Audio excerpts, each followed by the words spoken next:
ಲಕ್ಷಿರ ಬಂದಿದ್ವಲ್ಲ ನಮ್ಮ ಆಂಟಿ ಮಗ ಅಣಬಿ ಫ್ರೈ ಮಾಡ್ತಾ ಇದಾರೆ. ತೋರಿಸ್ತೀನಿ ನೋಡ್ರಿ ಯಾವ ತರ ಮಾಡ್ತಾರೆ ಅಂತ.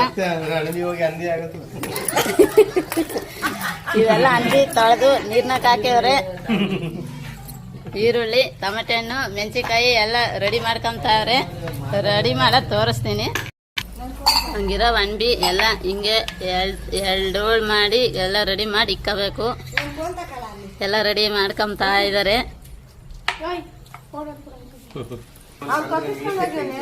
ಫ್ರೈ ಮಾಡ್ತಾರಲ್ಲ ಇವರು, ಅವ್ರ ತಂದೆಯರು ಮಗ ಎಲ್ಲ ಅಣಬಿ ಫ್ರೈಗೆ ರೆಡಿ ಮಾಡ್ಕೊಂತ ಇದ್ರೆ ನೋಡ್ತಾ ಇದಾರೆ ಯಾವ ತರ ರೆಡಿ ಮಾಡ್ತಾರ ಅಂತ.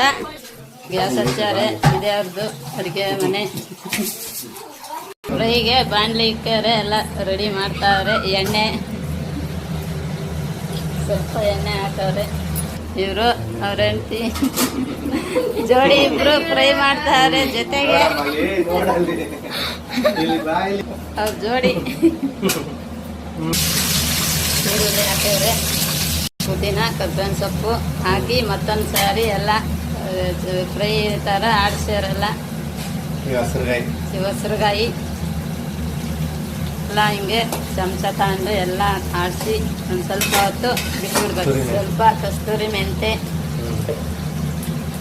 ಪೇಸ್ಟ್, ಶುಂಠಿ ಬೆಳ್ಳುಳ್ಳಿ ಪೇಸ್ಟು ಸ್ವಲ್ಪ, ಬಿರಿಯಾನಿ ಎಲೆ ಅದಕ್ಕೆ ಟೇಸ್ಟ್ ಬರೋಕ್ಕೆ, ಜೀರಿಗೆ, ಒಂದು ಸ್ವಲ್ಪ ಲವಂಗ, ಚಕ್ಕೆ ಲವಂಗ ಹಾಕಿ ಚೆನ್ನಾಗಿ ರೋಸ್ಟ್ ಮಾಡಬೇಕು ಈರುಳ್ಳಿ ಎಲ್ಲ. ಮತ್ತೆ ಈಗ ಟೊಮೆಟೆ ಹಣ್ಣು ಹಾಕ್ತಾ ಇದ್ದಾರೆ. ಹಾಕಿ ಆಡಿಸ್ಬೇಕು ಸ್ವಲ್ಪ.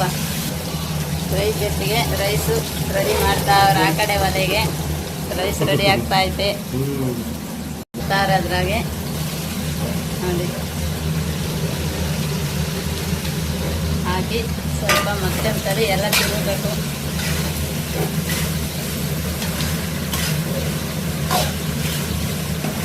ಸ್ವಲ್ಪ ಕಲ್ಲುಪ್ಪು, ರುಚಿ ತಕ್ಕಂತೆ ಕಲ್ಲುಪ್ಪು ಎಲ್ಲ ಅಣಬೆ ಹಾಕ್ತಿದ್ಮೇಲೆ ಸ್ವಲ್ಪ ಹೊತ್ತು ಮುಚ್ಚಿ ರೋಸ್ಟ್ ಮಾಡ್ಬೇಕು. ಅದ್ರೊಳಗೆ ಆ ಥರ ಮುಚ್ಚಿ ಸ್ವಲ್ಪ ಹೊತ್ತು ಬಿಟ್ಬಿಡ್ಬೇಕು. ಸ್ವಲ್ಪ ಅರಿಶಿನ,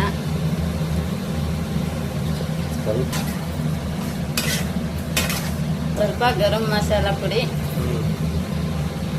ಹಾಕಬೇಕು. ಸ್ವಲ್ಪ ತುಪ್ಪ, ಖಾರ ಕಂಟ್ರೋಲ್ ಮಾಡ್ತೀವಿ.